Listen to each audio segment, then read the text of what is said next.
Assalamualaikum warahmatullahi wabarakatuh. Alhamdulillahilladzi ja'alana minan nasihin wa afhamana min ulumil ulama'i warrasikhin. Wassalatu wassalamu ala man nasakha dinuhu adyanal kafarati wassalihin wa ala alihi wa ashabihi alladzina kanu bitamassuki syari'atihi wassalihin. Amma ba'du, para pemirsa rahimakumullah. Alhamdulillah, Allah Subhanahu wa taala masih memberikan kita nikmat panjang umur sehingga kita bisa sampai di bulan Ramadan yang penuh dengan kemuliaan besar kali ini. Tentunya Ramadan adalah merupakan bulan kemuliaan. Kita harus mempersiapkan diri kita, mempersiapkan dari kemuliaan Ramadan tersebut hingga kita bisa mencapai totalitas dalam beribadah di bulan Ramadan. Lantas apa saja yang mesti kita persiapkan di dalam bulan Ramadan ini? Pertama, kita siapkan niat. Dari awal pasang niat. Ketika datang Ramadan, kita hadir di Ramadan, niat kita untuk apa? Bagi yang awam, ada yang niatnya cuma sekedar menggugurkan kewajiban. Bagi yang tingkatannya khusus, ada yang berniat mencari sebanyak-banyaknya kebaikan dan pahala yang berlipat ganda yang dijanjikan oleh Allah dan Rasulnya di bulan Ramadan ini. Ada juga tingkatan khususul khusus, yaitu mereka yang mencari dalam Ramadan ini beribadah di bulan Ramadan, mencari keridhaan Allah Subhanahu wa taala. Artinya apa? Boleh kita jadi satu padukan. Ketika Ramadan tiba, kita melaksanakan kewajiban Ramadan sebagai penggugur daripada kewajiban kita.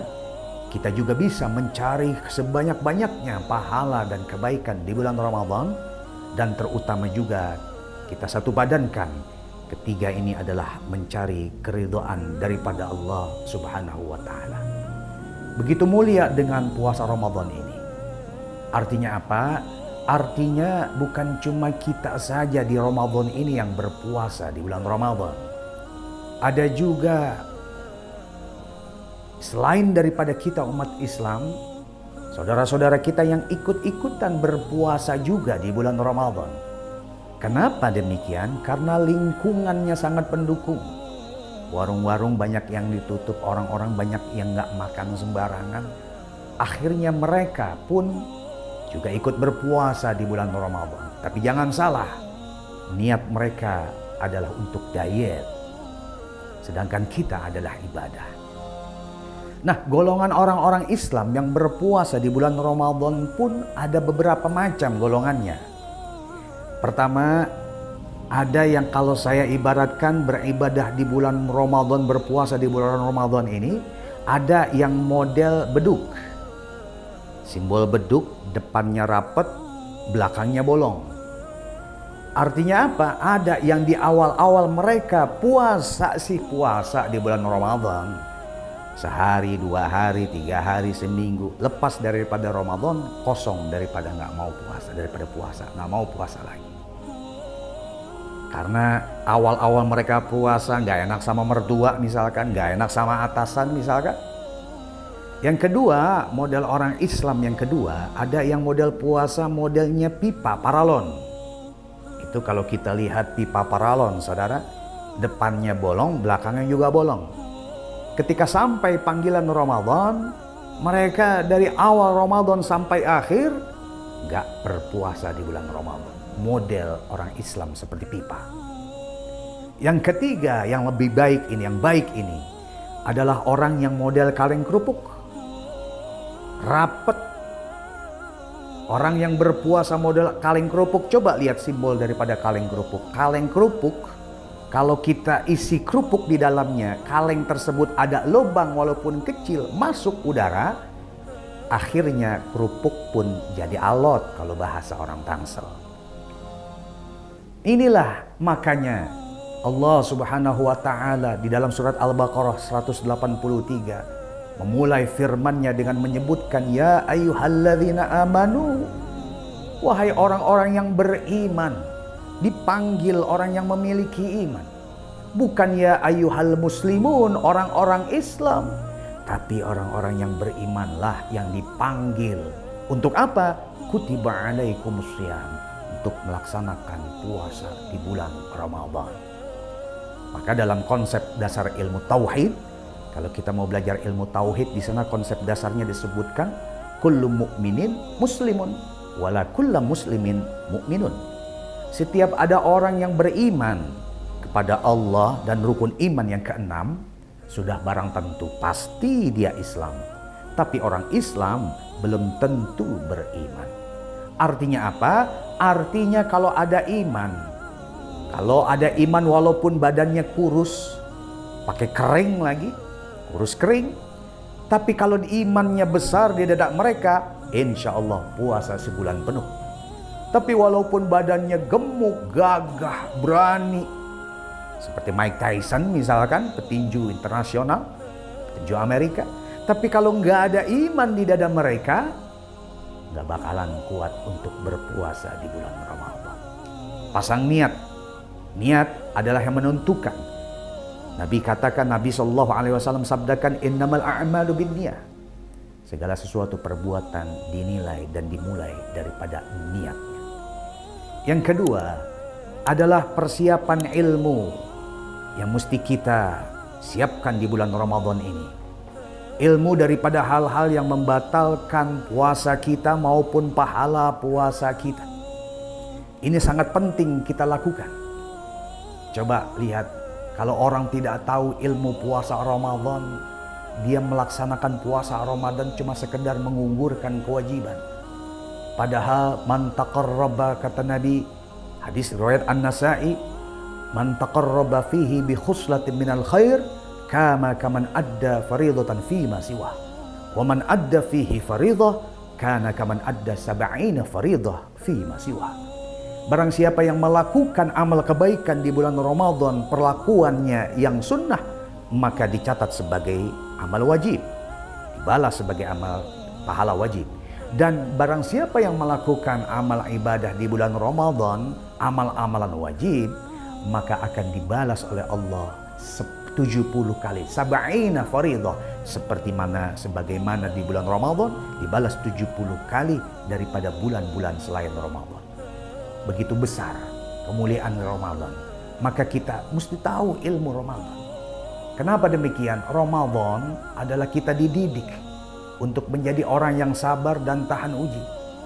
Kenapa dididik kita menjadi orang yang sabar? Coba lihat, ketika kita puasa di Ramadan, dari makanan yang halal, minuman yang halal, kita dianjurkan, kita diperintahkan untuk bisa menahan itu. Nasi halal, tempe halal, jus halal, kopi halal. Tapi jangan siang hari ketika puasa Ramadan. Nanti ada waktunya. Kapan itu? Maghrib. Dari hal-hal yang kita dihalalkan saja kita mesti menahan. Apalagi kita daripada hal-hal yang diharamkan oleh Allah Subhanahu wa Ta'ala. Sepatutnya dan semestinya dilatih kita di bulan Ramadan ini untuk bisa menahan daripada hal-hal yang diharamkan daripada di bulan setelah Ramadan. Karena Ramadan adalah madrasah, kita dididik oleh Allah Subhanahu wa Ta'ala. Di mana madrasah, sekolah ataupun kuliah punya kurikulum, punya mata pelajaran. Ketika belajar nanti ada ujiannya. Kita sekarang tengah dilatih di madrasah Ramadan namanya. Kapan ujiannya? Selepas daripada puasa Ramadan. Itulah ujian buat kita. Mampukah kita menjadi orang yang sabar, tahan uji dalam menghadapi berbagai macam cobaan, dalam menghadapi berbagai macam ujian yang Allah berikan kepada kita manusia selepas kita di bulan Ramadan. Makanya Ramadan adalah kita dididik oleh Allah Subhanahu wa Ta'ala bukan menghilangkan nafsu, tapi mengendalikan hawa nafsu. Kalau kita dianjurkan, kita diperintahkan menghilangkan hawa nafsu, sungguh Allah tidak adil. Kalau tidak ada hawa nafsu, malaikat namanya. Tapi kalau orang dikuasai oleh hawa nafsu, lebih rendah daripada binatang buas sekalipun. Oh, itu orang saudara, kalau sudah dikuasai hawa nafsu, makannya bukan cuma nasi, minumnya bukan cuma air. Tapi kadang-kadang orang yang sudah dikendalikan hawa nafsu, makannya kadang-kadang aspal, makannya kadang-kadang kertas, duit, uang sampai dicuci-cuciin zaman sekarang.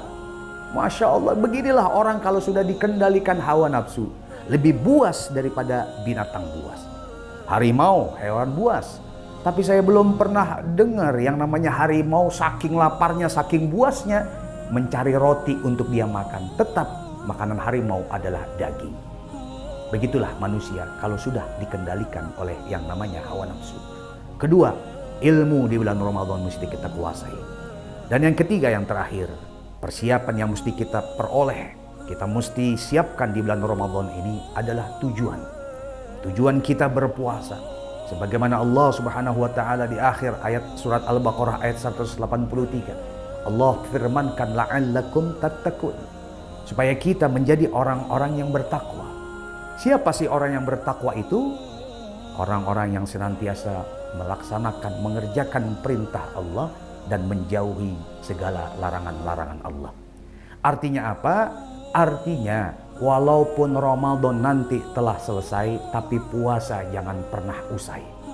Lidah kita masih tetap puasa selepas Ramadan daripada ghibah ngomongin orang. Tangan kita masih tetap puasa selepas bulan Ramadan nanti daripada mengambil barang-barang, daripada mengambil hak-haknya yang bukan milik kita.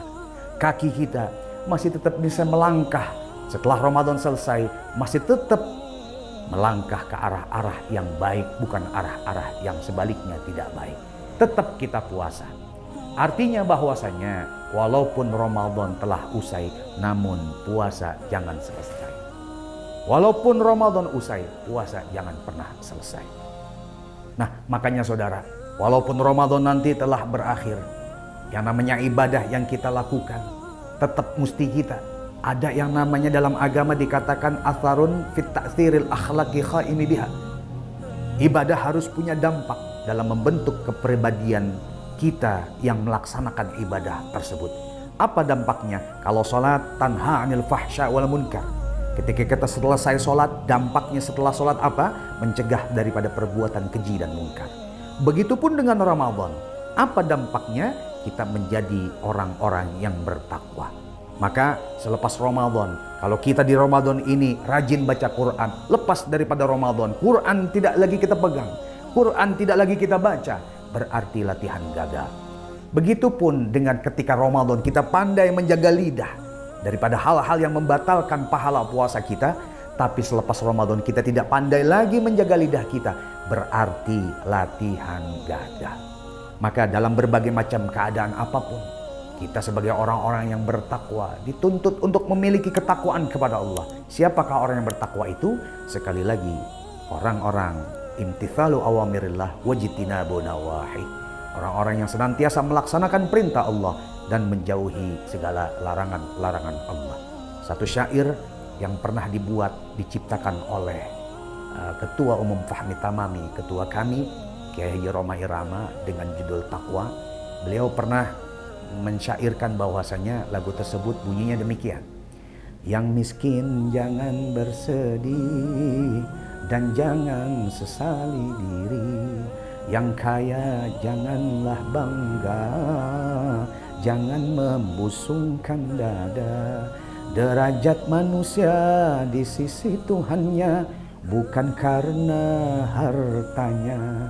Derajat manusia di sisi Tuhannya hanya karena takwanya. Dari itu bertakwalah dalam hidup yang tak punya. Dari itu bertakwalah dalam hidup yang berada. Wallahul muwaffiq ila aqwamit thoriq. Assalamualaikum warahmatullahi wabarakatuh.